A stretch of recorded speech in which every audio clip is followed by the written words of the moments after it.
तू चल जइबो तो याद तोहर आई हो।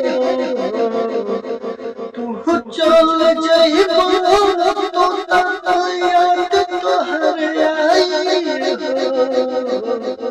हरी हरी जवानी पेड़ पर बिताई हो। हरी हरी जवानी पेड़ पर सुखाई हो।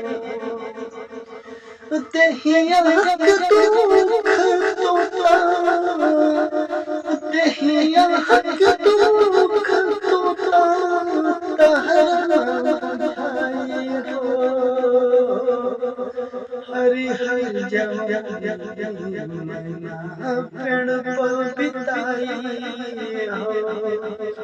हरी हरी जवानी पेड़ पर सुखाई हो।